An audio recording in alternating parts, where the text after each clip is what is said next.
ನಿನಗೆ ಹೇಳಿದ್ದು ಆಚೆ ಇರ್ತೀಯಾ?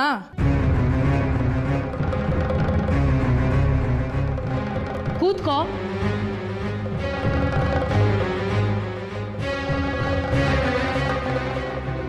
ಅವಳಿರ್ಲಿ, ಮುಂದುವರಿಸಿ. ಅವಳಿಗೆಲ್ಲ ಅರ್ಥ ಆಗುತ್ತೆ. ನೀವು ಸರ್ವಶಕ್ತರು, ಆಕೆ ಸಮಸ್ಯೆಗೆ ಪರಿಹಾರ ಕೊಡ್ತೀರಾ ಆ ನಂಬಿಕೆ ನಿಮ್ಮ ಸುತ್ತುತ್ತಿದ್ದಾಳೆ. ನಿಮ್ಮ ಚರ್ಚೆಯಲ್ಲಿ ನೀವು ಸರ್ವಶಕ್ತರ ಅಲ್ಲ ಅನ್ನೋದು ಅವಳ ಅರಿವಿಗೆ ಬಂದರೆ ನಿಮ್ಮನ್ನು ಬಿಟ್ಟು ಓಡ್ತಾಳೆ. ಲಾಭಾಪೇಕ್ಷೆ ಇಲ್ಲದೆ ಮಾಡ್ತಿರೋ ಕೆಲಸ ಬಿಟ್ಟು ಓಡಿದ್ರೂ ನಷ್ಟ ಇಲ್ಲ. ಕೇಳಿ. ಏನು ನಿಮ್ಮ ದೃಷ್ಟಿಯಲ್ಲಿ ಸಮಸ್ಯೆಗೆ ಪರಿಹಾರ? ಹುಡುಗಿಗೆ ಮೋಸ ಆಗಿದೆ, ಮದುವೆ ಮಾಡಬೇಕು. ಅಲ್ಲಿಗೆ ಅವನನ್ನು ಹುಡುಕಬೇಕು.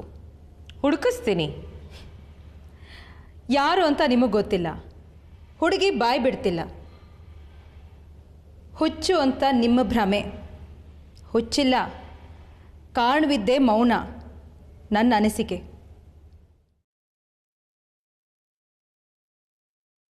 ಏನು ಹುಚ್ಚ ನಿನಗೆ?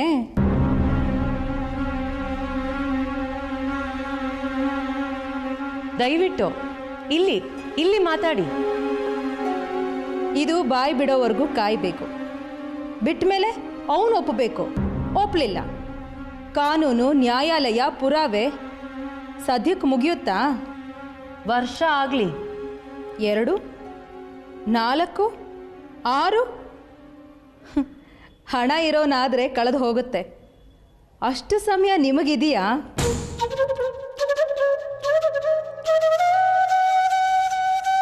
ಅದಕ್ಕೆ ಕೇಳಿದ್ದು. ಪ್ರೀತಿ, ಪ್ರೇಮ, ಮದುವೆ ಆ ಥರದ್ದೇನೂ ಇಲ್ವಾ? ಆ ಥರದಿದ್ದು ಪ್ರಿಯಕರ ಗಂಡ ಇರೋದಾದರೆ ಅವನಿಗಿದು ಸಮ್ಮತ್ವಾ? ಕಾಯ್ತನ ಅಷ್ಟು ದಿನ?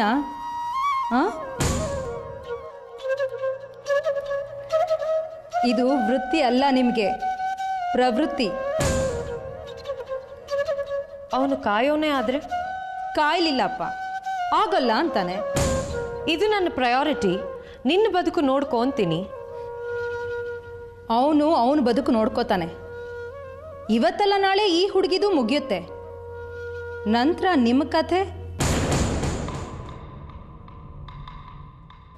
ಹುಡುಕ್ತಾ ಹೋಗ್ತೀರಾ ಅಸಹಾಯಕ ಸಂತ್ರಸ್ತರ ಗಲ್ಲಿಗಳಲ್ಲಿ, ಕದ್ದು ಬಸ್ರಾದವ್ರನ್ನ. ಅಪ್ಪ ಅಂದಿದ್ರು, ಬುದ್ಧಿವಂತ ಹೆಂಗಸು ಹುಷಾರು ಅಂತ. ಮೀರಿಸ್ತೀರಿ. ಅದು ನನ್ನ ಪ್ರಶ್ನೆಗೆ ಉತ್ತರ ಅಲ್ಲ. ಸಂಸ್ಥೆ ಮುಂದೆ ಶಾಮಿಯಾನ ಏಳುತ್ತೆ. 100 ಜನರನ್ನ ಸೇರಿಸ್ತೀನಿ, ಸುದ್ದಿ ಮಾಡ್ತೀನಿ. ಹುಡುಗಿ ಬಾಯಿ ಬಿಡದೆ ಇರ್ಬೋದು. ಹೊಗೆ ಹಾಕಿ ಮನುಷ್ಯನ ಎಳಿತೀನಿ. ಹಣ ಖರ್ಚಾಗತ್ತೆ. ಅಪ್ಪ ಕೊಡ್ತಾರೆ. ಸುಮ್ಮನೆ ಮಗಳು ಸಮಾಜ ಸೇವೆ ಮಾಡಲಿ ಅನ್ನೋ ಕಾರಣಕ್ಕೆ ಸಿಗೋ ಪರಿಹಾರದಲ್ಲಿ ಮುರ್ಕೋತಾರೆ. ಬಂಡವಾಳ ಹಾಕಿರ್ತಾರೆ, ಪರಿಹಾರದಲ್ಲಿ ಮುರ್ಕೋತಾರೆ, ಬಡ್ಡಿ ಸಮೇತ. ಅಲ್ಲಿಗಿದು ಮುಗಿಯೋದು ಪರಿಹಾರದಲ್ಲೇ. ಮನುಷ್ಯ ಯಾರು ಅಂತ ಗೊತ್ತಾಗಿ ಅವನು ಮದುವೆ ಆಗ್ತೀನಿ ಅಂದರೂ ನಿಮ್ಮಪ್ಪ ಬಿಡೋಲ್ಲ. ಪರಿಹಾರ ಅಂತಾರೆ. ಅವ್ರ ಹಣ ವಾಪಸ್ ಬರಬೇಕಲ್ವಾ?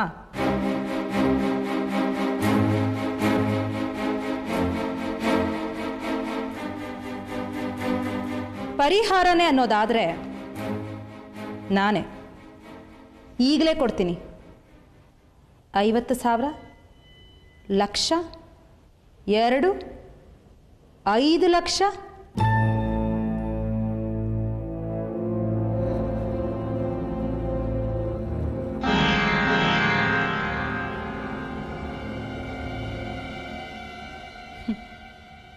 ಹಣದ ವಿಷಯ ಕಿವಿಗೆ ಬೀಳ್ತಿದ್ದ ಹಾಗೆ ಗಮನ ಹರಿಯುತ್ತೆ.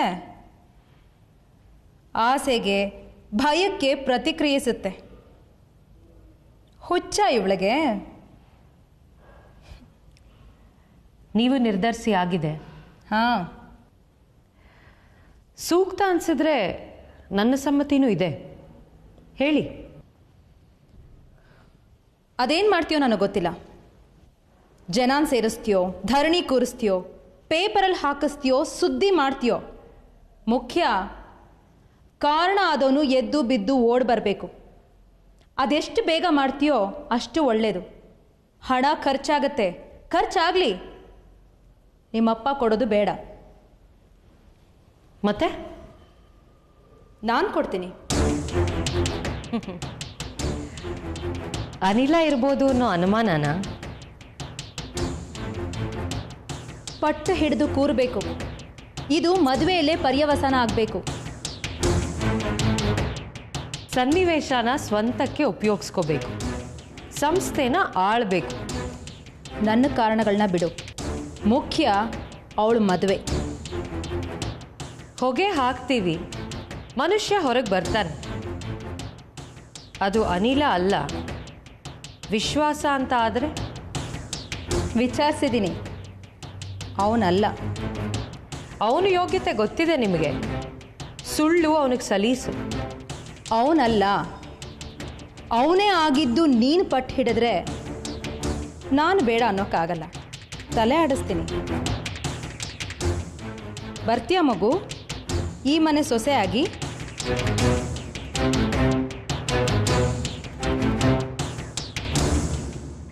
ಕೆಟ್ಟ ದೇಶ ಇದು. ಸೊಸೆಂದ್ರ ವಿಷಯದಲ್ಲಿ ಹೊಲಸು ಸಂಸ್ಕೃತಿ. ಸ್ಟವ್ ಸಿಡಿಯುತ್ತೆ, ಸೀಮೆಣ್ಣೆ ಸುರಿಯುತ್ತೆ, ಬೆಂಕಿ ಹತ್ಕೊಳ್ಳುತ್ತೆ, ಹೊಟ್ಟೆ ನೋವು ಬರಬಹುದು, ನೇತ್ ಹಾಕೋಬೇಕು ಅನ್ನಿಸ್ಬಹುದು.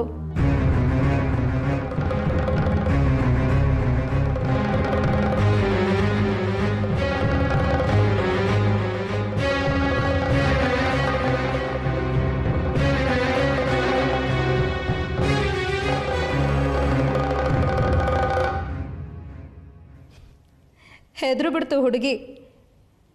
ವಿಶ್ವಾಸನೆ ಆದರೂ ಮದುವೆಲೇ ಮುಗಿಲಿ. ಅವನ ಯೋಗ್ಯತೆಗೆ ಹೆಣ್ಣು ಸಿಗಬೇಕಲ್ಲ, ಸೊಸೆ ಜೊತೆಗೆ ವಂಶೋದ್ಧಾರಕ ಕೂಡ. ಯಾಕೆ ಬೇಡ?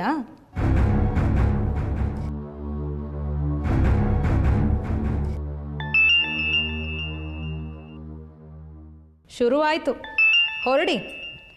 ಕಾರಿದೆ, ಹೇಳಿದ್ರೆ ಡ್ರಾಪ್ ಮಾಡ್ತಾರೆ.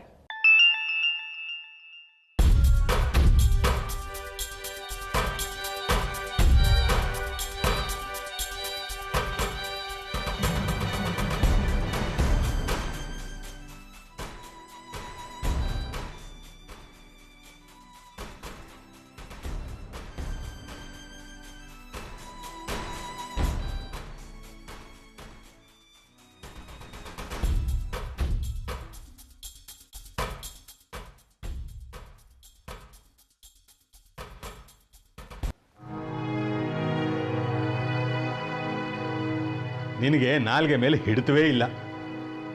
ಸ್ನೇಹಿತರು ನೀವು, ಹೇಳಿ ಇನ್ಯಾವಾಗ ತಿದ್ಕೊಳ್ಳೋದು? ವಯಸ್ಸಾಯ್ತಯ್ಯ, ಮಕ್ಕಳು ವಯಸ್ಸಿಗೆ ಬಂದಾಯ್ತು. ಪದಗಳನ್ನ ಆರಿಸಿ ಆಡಬೇಕು. ಕೊಳಕು ಮಾತಾಡಿದ್ರೆ ತಡೆಯತ್ತಾ? ಅವಳು ಊಟ ಮಾಡಲ್ಲ. ನಿನಗೆ ಬದುಕಿನಲ್ಲಿ ಅತೃಪ್ತಿ, ಹೊಗೆ ಆಡ್ತಿದೆ. ಕಾವು ಮಕ್ಕಳ ಮೇಲ. ನಿನಗೇನೋ ಸಮಸ್ಯೆ ಅಂತ ಬಂದೆ. ಇವಳ ಜೊತೆ ಚರ್ಚಿಸಬೇಕು. ಚರ್ಚೆ ಮುಗಿಸು, ಹೊರಡು. ಇದು ಬೇಡ. ಕೋಪ ಬಂತು. ಮನೆ ವಿಷಯ 4 ಗೋಡೆಗಳಲ್ಲಿರಬೇಕು. ಏನ್ ಮಾತು ಅಂತ ಆಡ್ತಿದ್ದೀರಿ? ಹೊರಗಿನವ್ರ ಅವರು? ಹೇಳಲಿ ಬಿಡಮ್ಮ, ಅವನ ಮಾತು ಹೊರಟು ಹೃದಯ ಮೃದು. ಹೇಳಯ್ಯ. ಕೆಲಸ ಅಂತ ಬಂದಿದ್ದೀಯಾ, ಮುಗಿಸ್ಕೋ, ಹೊರಡು.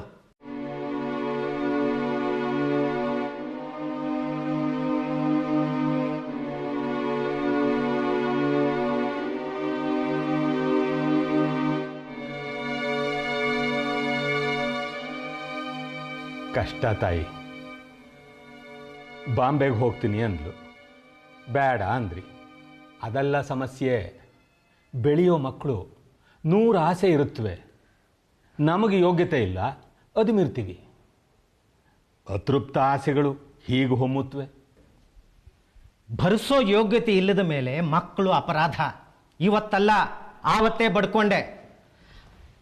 ನನ್ನ ಕೈಲಾದದ್ದು ನಾನು ದುಡ್ದು ತರ್ತಾ ಇದ್ದೀನಲ್ಲ. ಸಾಲದೆ, ಅದಕ್ಕೆ ತಾನೇ ಈ ಮಾತು. ನಿನ್ನ ಕೈಲಾಗಲ್ಲ. ಅದನ್ನು ತಲೆಯಲ್ಲಿಟ್ಕೊಂಡೆ ನಾನು ಈ ಮಾತಂದಿದ್ದು. ಆದರೆ ಉಪಯೋಗಿಸಿದ ಭಾಷೆ ಅದು ತಪ್ಪು. ನಿಮ್ಮಷ್ಟು ಗೋಸುಂಬೆತನ ನನ್ನಲ್ಲಿಲ್ಲ. ಇದೇ ಇವನ ಸಮಸ್ಯೆ. ಕೆಲಸಕ್ಕೆ ಸೇರಿದ್ದು ಇಬ್ರು ಒಂದೇ ದಿನ, ಆದರೆ ನನಗೆ ಸಂಯಮ, ಇವನಿಗೆ ಮುಂಗೋಪ. ತುಟಿ ಕಚ್ಚಿ ನಾನು ಮೇಲ್ನವ್ರಿಗೆ ಹತ್ತಿರವಾದೆ. ಬಾಯಿಗೆ ಬಂದದ್ದು ಮಾತಾಡಿ ಇವನು ದೂರ ಆದ.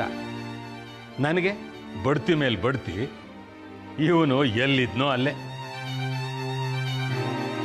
ತುಟಿ ಹೊಲೆದಿದ್ರೆ ಬದುಕಿನಲ್ಲಿ ಒಂದೆರಡು ಬಡ್ತಿ ಸಿಕ್ಕಿರೋದು, ಸಂಬಳ ಅಷ್ಟು ಹೆಚ್ಚಿರೋದು, ಸಮಸ್ಯೆ ಅಷ್ಟು ಸುಲಭ ಅಲ್ವಾ? ಸತ್ಯ ಹೇಳ್ತೀಯಾ? ತುಟಿ ಕಚ್ಚಿ ಕೆಲಸದಲ್ಲಿ ಗಟ್ಟಿ, ಅದಕ್ಕೆ ಬಡ್ತಿ ಸಿಕ್ಕಿದ್ದು. ಈಗ ಯಾಕ ಚರ್ಚೆ? ಹೇಳಿ ಬಿಡಮ್ಮ, ಹೇಳಯ್ಯ. ಶ್ಯಾಮರಾಯರದ್ದು 108 ಕಳ್ಳತನಗಳಿದ್ವು, ಅದರಲ್ಲಿ ಶಾಮೀಲಾದೆ, ಅದಕ್ಕಲ್ವಾ ಬಡ್ತಿ? ಸಮಸ್ಯೆಗಳು 100 ಇದೆ, ಸಾಕ ಮಾತು. ನಾನು ಆತ್ಮಗೌರವದಿಂದ ಬದುಕಿದೆ, ಅದಕ್ಕೆ ಎಲ್ಲಿದ್ನೋ ಅಲ್ಲೇ ಇದ್ದೀನಿ. ನೀನು ಅದನ್ನ ಕಳ್ಕೊಂಡಿದ್ದಕ್ಕಲ್ವಾ ಬಡ್ತಿ ಮೇಲೆ ಬಡ್ತಿ.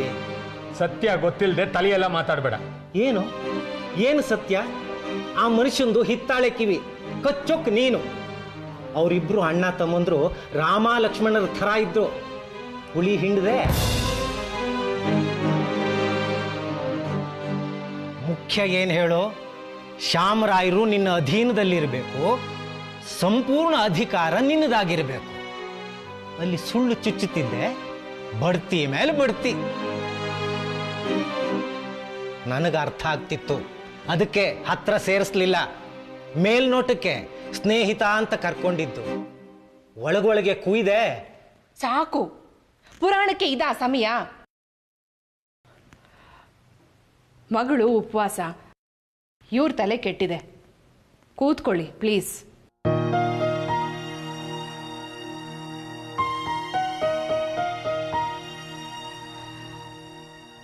ಏನಾಗಿದೆ ನಿಮಗೆ? 30 ವರ್ಷಗಳ ಪರಿಚಯ, ಸ್ನೇಹಿತರು, ಹಿತೈಷಿಗಳು, ಒಂದು ಸೌಜನ್ಯ ಬೇಡ್ವಾ? ಸಾರಿ, ಹಣದ ತುರ್ತಿದೆ, ಒಪ್ತೀನಿ. ಹೇಳೋ ರೀತಿನಲ್ಲಿ ಹೇಳಬೇಕು. ವಿಷಯದ ಮೇಲಲ್ಲ, ಭಾಷೆ ಮೇಲೆ ಬದುಕಿನ ಬಣ್ಣ ನಿರ್ಧಾರ ಆಗೋದು. ಗೆಳೆಯ ಒಂದು ಮಾತಂದ, ಎಷ್ಟೋ ನುಂಗಿದ್ದೀನಿ, ಇದು ಒಂದು ನುಂಗ್ತೀನಿ ಬಿಡು. ವಯಸ್ಸಾಗ್ತಿದೆ, ನಾಲ್ಗೆ ಮೇಲೆ ಕಡಿವಾಣ ಇಲ್ದಿದ್ರೆ ಮಕ್ಕಳು ದಕ್ಕೋಲ್ಲ, ಹಾರ್ತಾರೆ. ಸಾರಿ, ನೀವು ಮುಂದುವರಿಸಿ.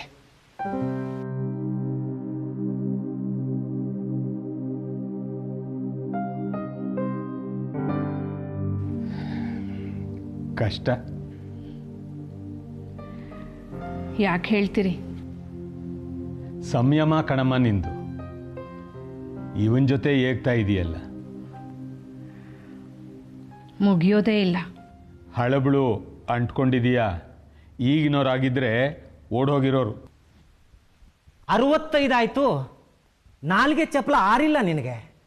ನನಗೆ ಹಿಡಿತವಿಲ್ಲ ಸರಿ, ಆದ್ರೆ ನಿನಗೆ ಕಂಡವ್ರ ಮನೆ ವಿಷಯ ಬೇಕಾ?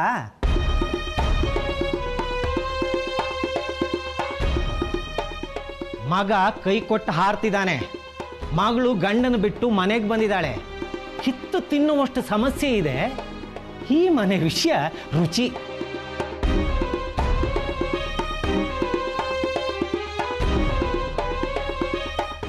ಸಭ್ಯನ ತರ ನಾಲ್ಗೆಯಲ್ಲಿ ಜೇನು ತೊಟ್ಟಿಕ್ತಾ ಮಾತಾಡ್ತಾನೆ. ನಿನ್ನ ಗಂಡ ನಾನು, ನಿನ್ನ ಎದುರಿಗೆ ನನ್ನನ್ನು ಖಂಡಿಸ್ತಾನೆ. ನಿನಗೆ ಅಪ್ಯಾಯಮಾನ.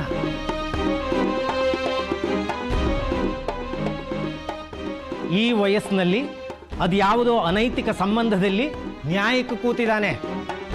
ಅದೊಂದು ಅಮಾಯಕ ಮಗು ಇದೆ, ತೆಗೆಸ್ಬಿಡು ಅದನ್ನ, ಬುಡತಿ ಸಿಗುತ್ತೆ.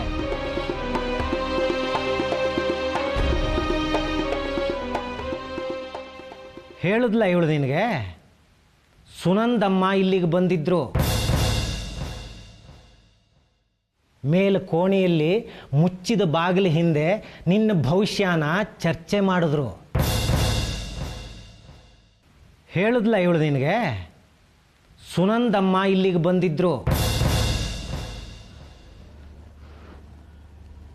ಸುನಂದಮ್ಮ ಬಂದಿದ್ರಾ?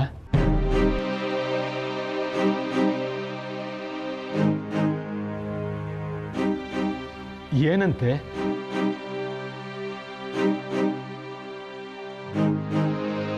ನೀವು ಹೇಳಲಿಲ್ಲ? ಅವಳು ಹೇಳಲ್ಲ. ಸುನಂದಮ್ಮ ತಾಕೀತು ಮಾಡಿ ಹೋಗಿದ್ದಾರೆ. ವಿಷಯ ಗುಟ್ನಲ್ಲಿಡು, ಇಲ್ಲದೆ ಹೋದ್ರೆ ವಿಶ್ವೇಶ್ವರನ ಕೆಲಸ ಕಳಿತೀನಿ ಅಂತ. ಇಲ್ವಾ? ಸುಮ್ಮನಿರ್ತೀರಾ? ನೀನೊಬ್ಬ ಪ್ರಾಮಾಣಿಕ. ಶ್ಯಾಮರಾಯರ ಕಳ್ಳತನವನ್ನು ಸಾಕಿದೆ, ವೆಂಕಟೇಶಂದು ಅದನ್ನು ಮುಚ್ಚಿಟ್ಟು ಸಾಕಿದೆ. ಈಗ ಸುನಂದಮ್ಮ, ನಂತರ ವಿಶ್ವಾಸ. ಸಾಕ್ತೀಯಾ ಎಲ್ಲರ ಕಳ್ಳತನಗಳನ್ನ?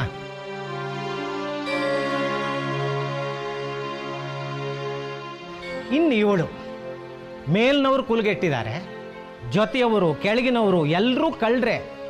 ಆಳೋ ಅರಸ ಕಳ್ಳ, ಕೂತು ವ್ಯಾಪಾರದಲ್ಲಿ ಕಳ್ಳತನ, ಹೇಳೋ ಧರ್ಮ ಸುಳ್ಳು. ಇವಳು ಪ್ರಾಮಾಣಿಕಳು. ಅಧಿಕಾರವಿದ್ರೆ, ಚೈತನ್ಯವಿದ್ರೆ ಕಳ್ಳತನಗಳನ್ನು ಧಿಕ್ಕರಿಸಿ ಬದುಕಬೇಕು.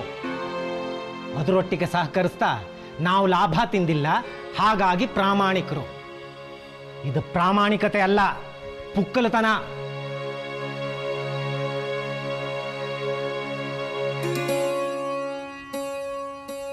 ಉಸಿರುವಳ್ಳಿಗಳು. ಎದ್ದು ಬಾ ನೀನು, ಅವಳ ಹತ್ರ ನಾನು ಮಾತಾಡ್ತೀನಿ. ದಿಬ್ಬಣದಲ್ಲಿ ಗದ್ದಲ, ಇಲ್ಲಿ ಹೆಣ ಬಿದ್ದಿದೆ. ಮೌನ ಮೌನ ಇರಬೇಕು.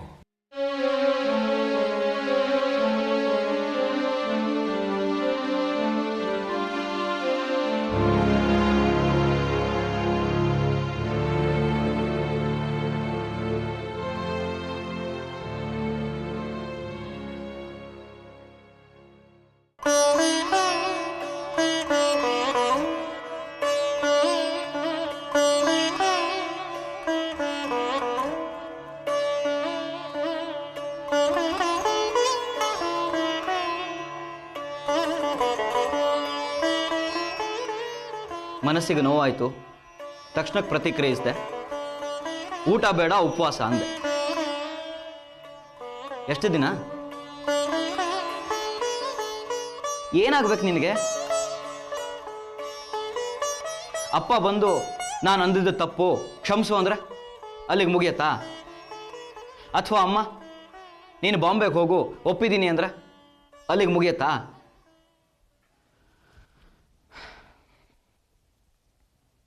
ನಿನ್ನೆ ರಾತ್ರಿ ಶುರುವಾಗಿದ್ದು ಕಣೆ, ಒಂದು ದಿನ ಕಳೆದಿದೆ. ಸಂಧಾನಕ್ಕೆ ಇನ್ನು ಬರೋದ್ರಲ್ಲೇ ಇದ್ದಾರೆ. ಸ್ವಂತ ಅಪ್ಪ ಅಮ್ಮ ನೋವಾಗಿರುತ್ತೆ, ಹಾಗಿದ್ದು ಒಂದು ದಿನ ಕಳೆದಿದೆ. ಅಲ್ಲಿಗೇನು, ಅವರಿರೋ ಪರಿಸ್ಥಿತಿಲಿ ಸಂಧಾನ ಎಷ್ಟು ನಿಧಾನ ಆದರೆ ನಿನ್ನ ಅವಶ್ಯಕತೆಗಳು ಅಷ್ಟು ಕಮ್ಮಿ ಇರುತ್ತೆ. ಅದಕ್ಕೆ ಕಾಯ್ತಾರೆ.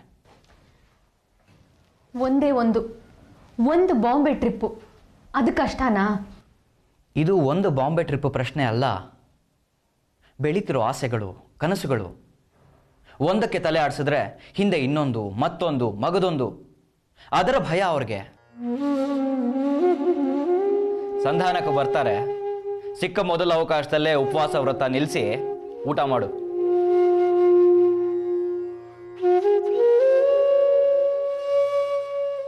ಸೈರಣೆಗೂ ಒಂದು ಮಿತಿ ಇದೆ, ಬಂಧು ಬಳಗಕ್ಕೊಂದು ಮಿತಿ. ಕಷ್ಟವಾದ ದಿನ ಅವ್ರನ್ನ ಬಿಡ್ತಾರೆ, ನಂತರದ್ದು ಒಡ ಹುಟ್ಟದವ್ರದ್ದು. ಅದನ್ನ ಮೀರಿದ್ದು ಅಪ್ಪ ಅಮ್ಮನ್ನ ಸೈರಿಸ್ಕೊಳ್ಳೋದು. ಅಪ್ಪ ಅಮ್ಮನ್ನು ಬಿಟ್ಟು ತೋರಿಸಿದ್ದಾರೆ ಅಲ್ವಾ?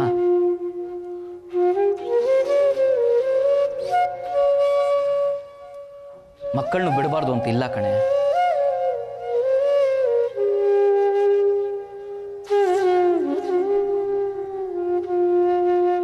ಅವ್ರ ವಿಷಯದಲ್ಲಿ ಸೈರಣೆಯ ಮಿತಿ ಜಾಸ್ತಿ ಇರುತ್ತೆ.